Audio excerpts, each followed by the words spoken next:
थेट जाऊया भूषण यांच्याकडे, संदीप देशपांडेंशी संवाद साधतायत। आज मनसे अध्यक्ष राज ठाकरे हे सेनाभवनमध्ये पोहोचलेले आहेत आणि अगदी ठाकरे बंधूंची ही जी वचननामा जो आहे तो आता अवघ्या काही मिनिटात सुरू होणार आहे। आपल्यासोबत स्वतः संदीप देशपांडे आहेत, मनसे नेते।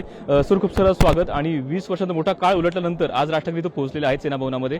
तुमच्या मनामध्ये काय भावना आहेत मनसैनिक म्हणून? निश्चितपणे मला असं वाटतं सन्माननीय राजसाहेबच सांगू शकतील या भावना।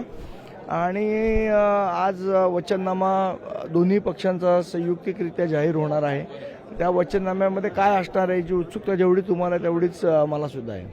शिवतीर्थ आणि सेनाभवन अगदी हाकेच्या अंतरावरती आहे, मात्र तरीही इतका वर्ष हा योग जुळून आला नव्हता। 20 वर्षांचा मोठा काळ उलटलेला आहे।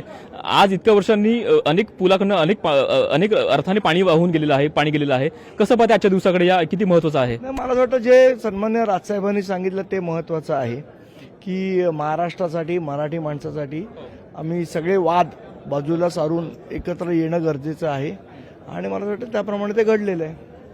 तर तुमच्या वचननाम्याचं काही मुद्द्यांमध्ये खंडन करण्यासाठी तातडीनं एक पत्रकार परिषद होणार आहे। दुपारी 3 वाजता भाजपची पत्रकार परिषद होणार आहे। स्वतः अमित चटम तुमच्या मुद्द्यांचं खंडन करणार आहेत।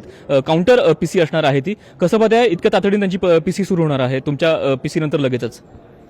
ठीक आहे, आता लढाईचं मैदान आहे त्यामुळे सगळेजण उतरायला बघणार, पण आमचा वचननामा आहे तो लोकांसाठी आहे। कोणाचा काही खोडावा, कोणाचा काही आता कोण मला सांगा वचननामावर हे पीसी घेणार?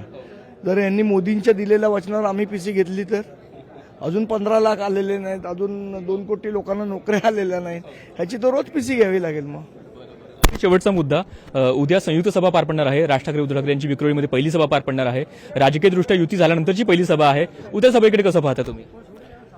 मला असं वाटतं आज महाराष्ट्रामध्ये आता राजकीय सभा होणारच आहेत आणि त्या झाल्या पाहिजे आणि 2 बंधू एकत्र घेत आहेत सभा, ही मला असं वाटतं कार्यकर्त्यांच्या दृष्टीने एक आनंदाची पर्वणी आहे। उद्या कोणाचा समाचार घेतला जाईल सभेमधून?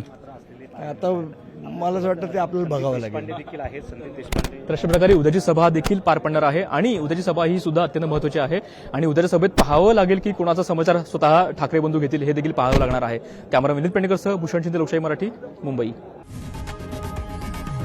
लोकशाही मराठी, ऐका, पहा, जागरूक रहा।